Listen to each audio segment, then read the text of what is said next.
Welcome, this is Shakti Carola Navran and happy full moon today.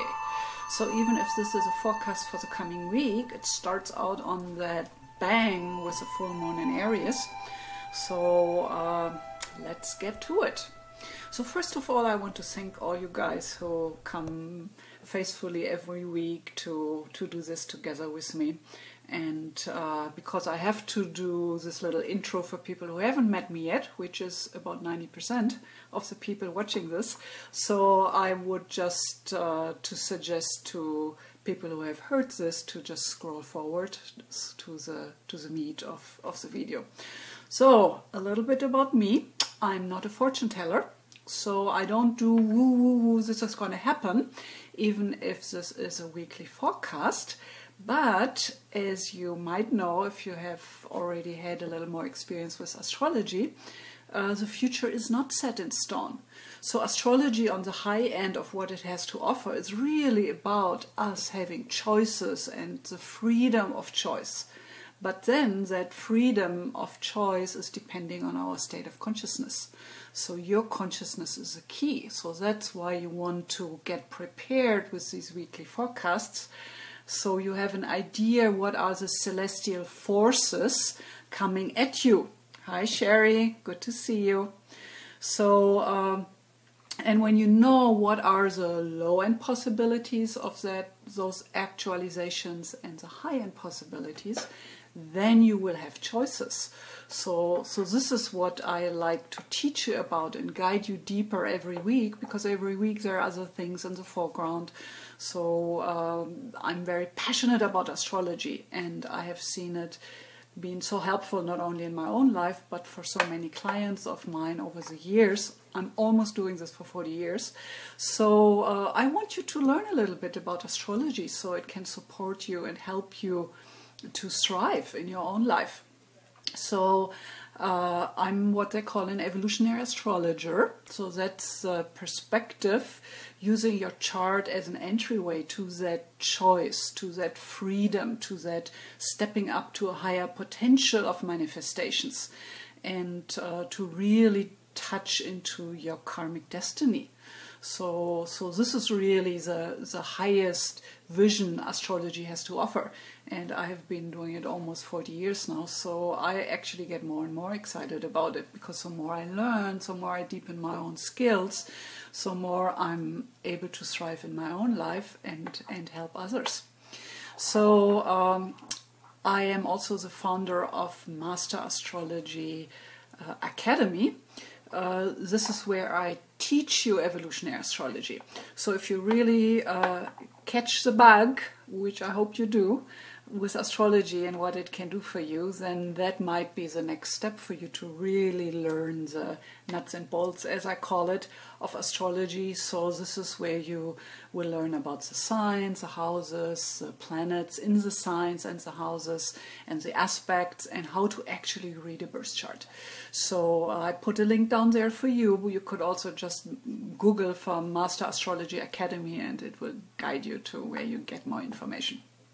Okay, so today we have the full moon in Aries, and that's a very, very, very potent one. I'm not a fearmonger, so I'm not doing this woo woo woo, this is going to happen. But today is a day where things can go wrong on the low end side of possibilities. So that's why I want to prepare you with this full moon, which is kind of impacting at least the next 2 weeks. So I want to prepare you to be able to touch into the high-end potentials. And Aries is the archetype of the warrior, so ruled by Mars.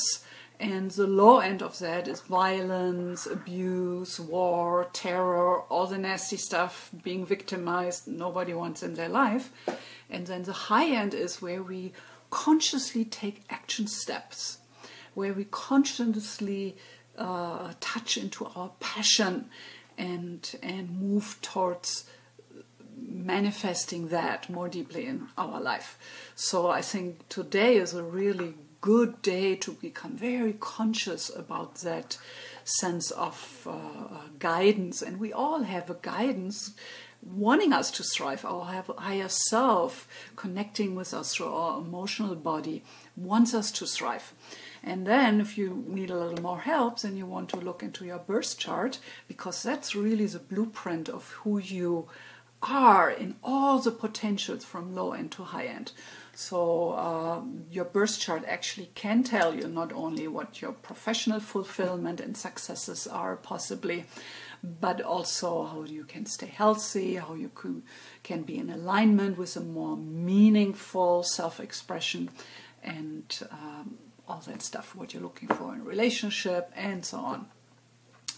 Okay, so today I don't want to talk too long about the full moon, but because it is today, of course, that's where we're starting out. And I want to show you the chart, how it looks today. So just to give you an idea, you know, with the live, I can't switch, but I can do this. Okay, so this is the chart for this morning. So as you can tell, there is a big red triangle. This is what we call a T-square. And that T-square is the moon Uranus on the bottom of the picture, opposing the sun Mercury on the top of the triangle. And then they both push the energy to the Mars Pluto on the left-hand side. So this is why this full moon is so volatile. Not only because it's in Aries, which is potentially a very fiery and volatile and angry sign, but also because the Pluto-Mars is kind of touching into that. Okay, so that's one thing. Then I want you to show you why you want to go to my website and get your birth chart. And then you can have a look at your birth chart, which here's my birth chart. It's in the middle, so you see the planets and the signs. And out there, all around, there are the planets where they are today. So you can see the moon up there, left-hand side in Aries. And in my chart, it doesn't connect with anything. So that means that this full moon isn't as impactful for me individually as it is for many people when it makes that individual connection to some planets which represent inner parts of you. Okay, so this is, I want you to go to my website, mauiastrologyreading.com, and get your chart. You also get what I call the Love Stone Report, where I give you one gemstone for your heart to help heal, to help to open it, so you can connect more easily and really attract what you're looking for in love. So that's a Venus stone for you. So, but I think even more important is that chart. So if you don't have it yet, then you can bring back all the information of my general forecast and really see how it touches you in your life. So this is what we would do in an in-depth forecast reading. We would see how all these outer planets around the wheel, how they connect in with certain aspects to our planets where they were in the moment of the birth. And remember, in the psychodynamic perspective, those planets are standing for inner parts and representing all these inner voices in us and how they want to be manifested in the world. So we do have those actualizations, but again, it's not set in stone what we're going to do with them. So this is up to us. And that is why I do these forecasts, to enable you, to help you to understand and then make better choices in order to thrive. Okay, so today, I always try to kind of crystallize out a theme for the week for you. So I'm not just talking astrological Babylonian, because myself, I find it quite boring to listen to something like that. So I really like to translate it into a meaningful conversation. So this week definitely starts us into this overall subject of energy. Mars ruling that Aries is just representing our life force energy, is just representing how we are able to stand up for ourselves and our life, how we take charge. Mars symbolizes where we have to face our fears, where we have to learn about courage. So your Mars is telling you about that in your birth chart, wherever it is and however it's connected with the other planets. So, but this week we all kind of get a reminder that we all have to learn something about how we are expressing our life force in a physical way, how we keep running the energy so we're healthy and full of energy. And well, I don't remember what the other thing was. Okay, senior moment. Okay, so let's see. This full moon is happening 23 degrees in Aries at 9:23 p.m. So we're just starting into it right now. So there is plenty of other stuff happening. Venus is entering Sagittarius on Tuesday. Venus, the goddess of love, entering Sagittarius, where it's all about expansion and looking at things from a wisdom perspective. Then Mars conjuncts Pluto, exactly, in Capricorn on Wednesday. So we already are in the orbit, so it's already happening, and it's tied in with this full moon. But on Wednesday there will be a very tight alignment there. And then also Sun enters Scorpio on Saturday. So while the moon enters Taurus, Gemini, Cancer and Leo throughout the week, so that's just happening for a couple of days, that the moon is in one sign about a couple of days. But of course the Sun entering Scorpio, that's going to be good for a month. And Venus and Mars are definitely slower than the moon. So we're starting really this week into a time where we need to be more self-conscious how we want to direct those energies. As we know, no problem is solved on the level the problem is happening. So in NLP, we talk about that every problem can only be resolved on what they call the meta perspective. And I think that's really true. And that is where you have to change your consciousness in order to have that meta perspective. And for me, astrology really does that. It always gives me that meta perspective, that higher wisdom perspective. And that's why I love it. So, yeah, I love to hear about your week. Sherry, I can relate. I had quite a challenging week myself. So we'll see what this week has in store for us. So we can do better. Okay, so let's go through the week here. So today, this connection between the full moon in Aries and the T-square, that's really starting us off with a fiery punch this week. But also, this full moon is a supermoon. And a supermoon is called a perigee. It's a weird word, but what it means like that in the orbit the moon has around the Earth, it's the closest it can get. And we have usually 4 supermoons throughout the year.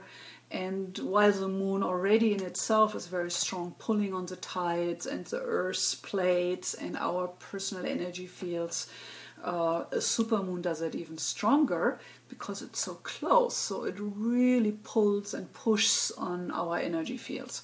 So that's another reason why this is a big one.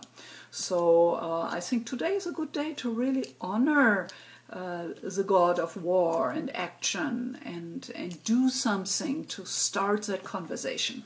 I always say in forecast astrology, it's good to imagine the planets as gods and goddesses come knock at your door. And not because I believe they're sitting on a cloud and come visit, but if the planets are representing those underlying creative forces of the universe, then having them having an image of them coming to the door and knock and we need to interact with that force it's just a really helpful perspective to hold. Okay, Diane, hi, good to see you. Okay, so I don't want to go really much deeper into the full moon. I did a whole full moon video, so if you haven't seen that yet, make sure you find that either on this astrology forecast and more. You find it somewhere down the page, or you can find it on YouTube, either way. Okay, so tomorrow, Sunday. So even if we still kind of in this push-pull of the full moon and all this kind of potentially violent forces, tomorrow's gonna be a little calming influence because the moon steps into Taurus. So Taurus is the opposing sign of Pluto, who has been part of this volatile picture. So Taurus is kind of the complementing energy to Scorpio. So while Scorpio is volatile, intense, deep, about letting go of something, dying, something to get disattached and disentangled from. So the high end of Scorpio is a phoenix out of ashes. So Taurus is just the opposite. Taurus is grounded, earthy, connected with what we call reality, the three-dimensional reality where you can touch. So Taurus will help to calm down. So by no means I want you to get anxious or scared of what's happening. It just means that you need to find your own place, how you're going to be with those energies. And this is what these forecasts are about, that you can be proactive. So proactive for you this week means to really pick your battles, to really find a place where you can pour your energy in, where you can take action steps, where you want to exercise this week. I mean, really work out that energy flow in a very physical way as well. So you might have listened to Tony Robbins before. I love Tony. I have done his master university 15 years ago or something. He's an awesome guy, and he is the king of passion. He always finishes his talks with reminding us that it's important to find our passion, because this is what gets us out of bed in the mornings. This is what makes us happy. I mean, nothing seems too much work if we're passionate for what we're doing. Okay, so tomorrow, little slowing down, grounding yourself, taking care of yourself, smell the roses, sit with your cat on your lap. These are the qualities for Sunday. Let me get my clock here so I keep an eye on how we're moving forward. Okay, Monday the 17th. So the moon is having a happy trine with Pluto and Mars. So even if Pluto-Mars is kind of a very strong conjunction there, but the moon having a trine, which is a so-called easy flowing energetic connection.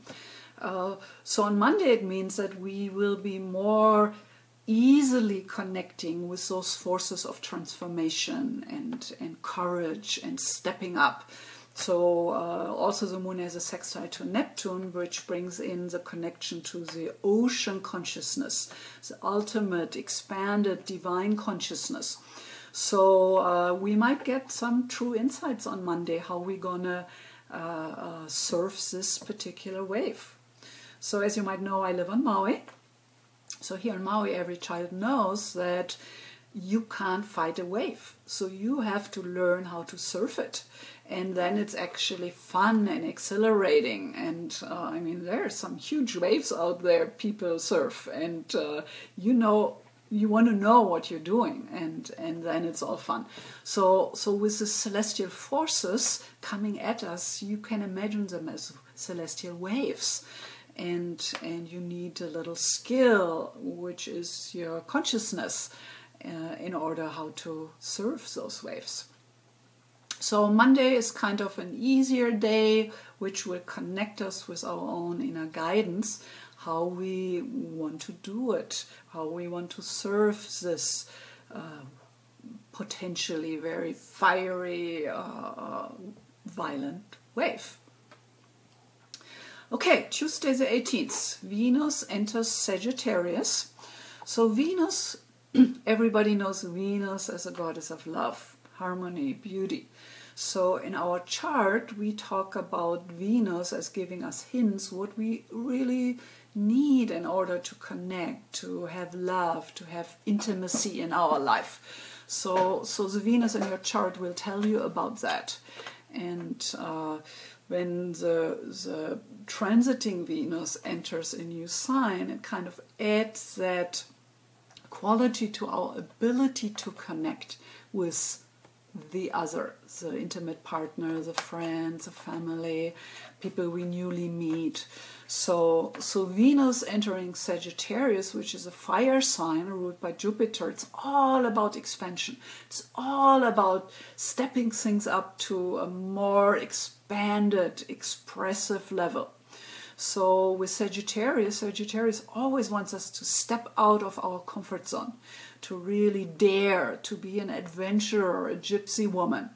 So with Venus and Sagittarius, that's exactly what it is about. Be the gypsy, be a little wild, dare to ask for things. Not just people you meet, but really formulate your request to your angels, to the universe. And if you do talk with your angels, you want to do that out loud, because it makes a lot of sense that they don't listen to all our thousands of thoughts throughout the day, but they pay attention if we speak out loud. So if you want to talk with your guides, with your angels, do that loud, out, so they know you asking for help and their support. Okay, Moon on the same day, Tuesday, enters Gemini. So after Taurus is more like the settling down. Oh, thank you for the thumbs up. I like that. Taurus, earthy, grounded, and in a way more inwardly because of that. So when the moon then steps into Gemini, Gemini is air, ruled by Mercury, so it's all about communication. It's all about getting out there, making the connection, being curious, being the butterfly, flying from flower to flower and enjoying each flower in its own right. So I like to look at the zodiac as a circle of growth. So it starts with Aries, that's the beginning of one circle of evolution. And Aries is out there, is pushing, setting the spark of life, the beginning. Then Taurus is calming down, settling down. Then Gemini is curious and going out again, using the mental facilities to understand. Then Cancer is more emotional, inwardly again. So with each sign we go through the zodiac, there is a rhythm to it. There is an inward dimension and an outward expressiveness to it. So on Tuesday we have that mentally. We are curious and interested and active in the whole field of communication. Then Wednesday, the 19th, Mars conjunct Pluto. So that's a big day when the Mars-Pluto is exact. And also the moon is opposing Saturn, which often connects us with certain fears, anxieties, sense of boundaries or limitations we feel in our life. So that might be a day in the world where there's quite some violence, terrorist stuff, things like that happening. So again, my suggestion for us as individuals is to be in contact with our feelings, because Mars is only dangerous if it's suppressed for a long time. So whenever we're really in contact with our feelings and expressive without reacting or attacking other people, but to just be in contact and own the feelings, that goes a long way to not becoming the victim on the lower inside of things. So it might be a good thing today, because we're already touching into the Mars-Pluto energies, which will be deepened on Wednesday. So to really think about how you can serve the Mars Aries Pluto connection, that wave, in a good way. So you might want to set some intentions. So do a little brainstorming. Where do you have that passion in your life, but you haven't taken action yet? So allow that inner guidance to come up and show you the way. So that goes a long way to not become victim of those circumstances. Because Mars potentially is either the victim or the doer, the one who creates, the one who decides and takes action. So this is kind of the high end and the low end available. Okay, Thursday, this is the 20th. Moon enters Cancer again, inwardly dimension, orientation. So Cancer is ruled by the moon. It's a sign of emotions. It's a sign of wanting to be deeply bonded with others. It's a sign of being connected, feeling our emotions. And the Cancers are representing the Divine Mother as well as the inner child. So it has both. We need to take care for our own needs, for our own sense of safety. And when we have that, then we can pass it on to others. We can take care and nurture and be the healer, the Divine Mother for others. So that's Thursday. Also, the moon squares Jupiter on Thursday, so that adds a little expressiveness to it all. So you definitely want to find a way to reach out to others and be the force for good you want to see in the world. I mean, I truly believe that is our point of power, is our own life, is how we connect with individuals, friends, family in our own life. And this is where we not only make an impact with those peoples, those lives we're touching, but where we also feed back into the morphogenetic field. So we do have an impact just by the way we show up in life. Okay, Friday the 21st, Moon opposition to Pluto Mars. So that's why I was saying the whole week or the next couple of weeks are really under the rulership of Mars, Pluto, transformation, needing to deal with those energies in a very, very conscious way. So again, Friday might be a day where we feel more reactive, where we pick up a fight with somebody or somebody picks a fight with us.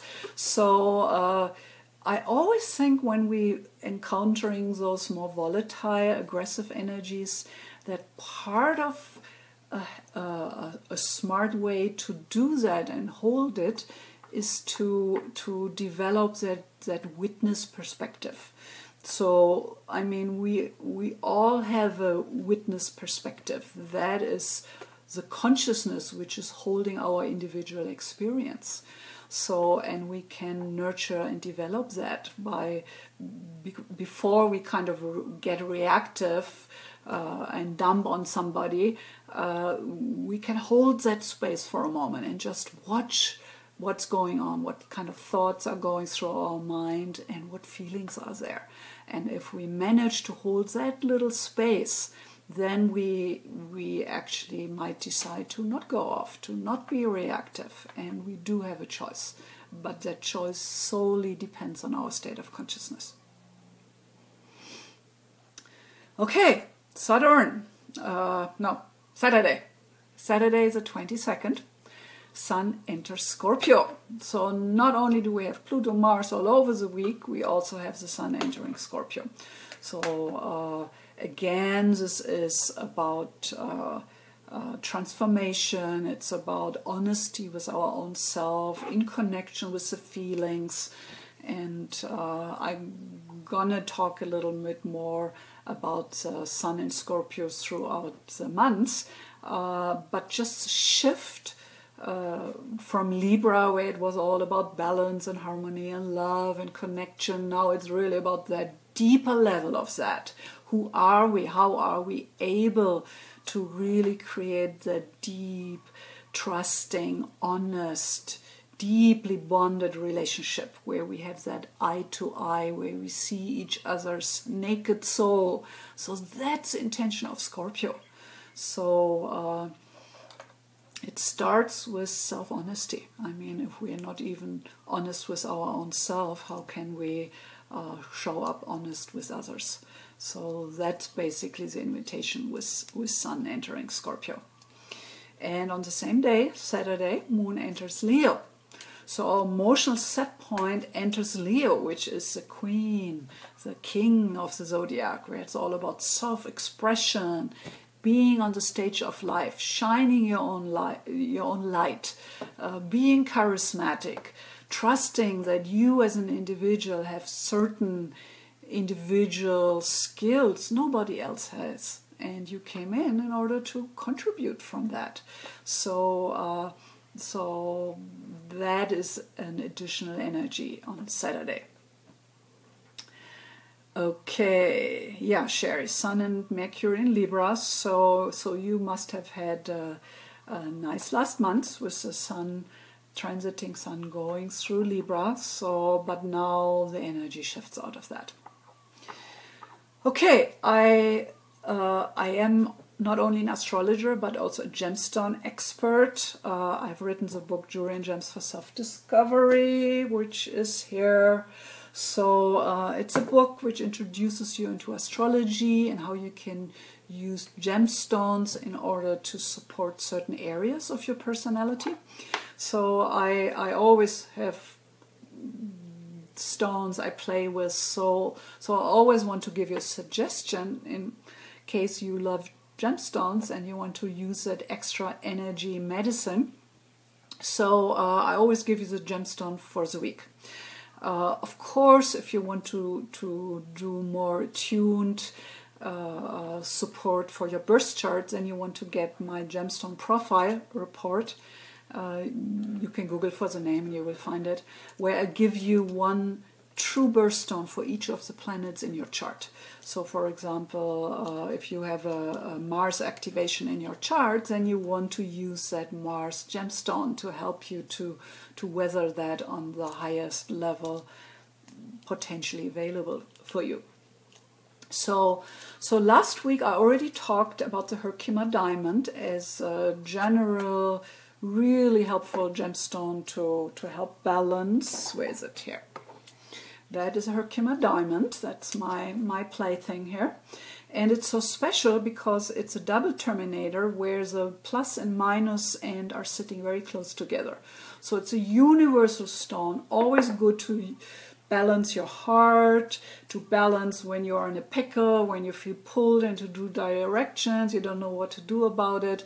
So Herkimer diamond is always a stone which will help balance. Having said that, I also talked last week about the fire opal, and even if I would like to talk about a new stone this week for you, but still those two stones are the best stones. So let me repeat myself. I'm wearing my fire opal ring today. I don't know if you can really see that. Yes, you can. So they can either come in the light orange or in the dark red, and they do have some sparkle in the depths of it. You might not be able to see that.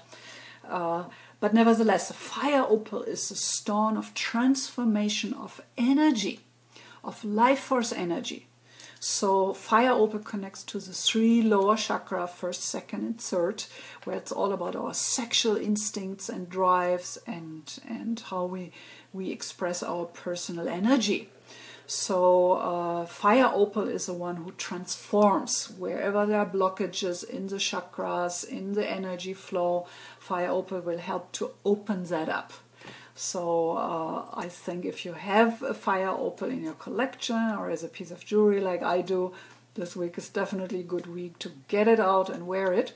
If you have a Herkimer diamond, have it in your energy field, meditate with it. I slept for years with a Herkimer diamond under my pillow because when you have it close to your head, it balances the brain hemispheres and it helps you to open yourself consciously up at night with your guides, with your angels. So I still use a Herkimer diamond when I have a problem to solve and I go to bed in the evening and I connect with my guides, and the Herkimer just helps that process. All right, yeah, I love to hear that, Diane. Yeah, I love Herkimer diamonds there. I mean, I have many of them. They're just so helpful because they're so special. I mean, the one I show you has kind of inclusions, but they come with inclusions so big as they are. But when they're small, they get very clear, like diamonds. That's actually how the stone got the name Herkimer diamond. It's found in Herkimer. But diamond, just when you have a handful of them in your hand, they sparkle like diamonds. They're not polished or cut. It's really how they come in nature. So I don't mind the inclusions, but of course, when they're really clear, they're very special. So I've done many pendants over the years as a jeweler because it unfolds its strengths mainly when you wear it over your heart. So that's a wonderful way if you have a pendant to wear it. But even as a gemstone, you can have it in your pocket, you can play with it, have it in front of your computer, which is a nice way to use gemstones anyway, to have them in front of your computer, so they're kind of neutralizing the energy field you're exposing yourself to. Okay, I think I'm opening up for questions now. Yeah, if you want to connect with me, I will keep looking at the comments and answer all questions. I always love if you like and comment, so I have the feeling there is a real person out there. That definitely helps me in my work and in my commitment to keep it going. So yeah, go to my website, Mauer Astrology Reading, to sign up for your newsletter so I can keep you in the loop with longer, more in-depth videos. And you can always connect with me. Yeah, I think that's what we wanted to cover today. Let me see if we have any questions to answer here. Love the gemstones. Yeah, me too. I mean, it's just gemstones, they have two ways of being useful to us. For one thing, you can imagine that a Herkimer diamond looks very different than a sugilite. This is a sugilite. So it's obvious they must have whole different qualities because they look so different. But also they have a different crystal structure, they have a different color, they have one is translucent, the other one is not. They have a different chemical composition. So of course, depending on all that, each gemstone will hold a different signature, how it can be used. But then the second layer and level of using gemstones is that the thing you know about the gemstones and your intention how you want to use it. So then it becomes like a homeopathic dosage because it's energy medicine. So it's like it becomes an anchor for certain focus. And don't underestimate that. Some people might call it a placebo effect, but as long as placebo works, I rather have a placebo than some toxic stuff put in my body. So the one level of gemstones is the signature they carry, and they do influence you if you know it or not, it doesn't matter. But the next level, and that's what I'm doing for you, explaining about the gemstones, I'm setting an anchor into your consciousness. And even if you will forget about it down the road, your unconsciousness will remember. So Herkimer diamond now for you will always be the stone of balance in the heart, of finding that peaceful connection here. So that's why I really love the gemstones. They're so wonderful to become that anchor for us. Best stone for Mercury. Well, crystals are good stones for Mercury because they connect to that clarity, that curiosity of Mercury. Herkimer diamond is a very balanced stone for Mercury because it does connect the brain hemispheres. Yellowstone, citrine, would be a good Mercury stone. But then it really depends, if you're asking about your own Mercury in your chart, it depends in which sign and house it is. So, for example, the sugilite I'm always playing with when I'm doing my live calls or my readings. It's Mercury, Neptune, and Saturn, and Jupiter.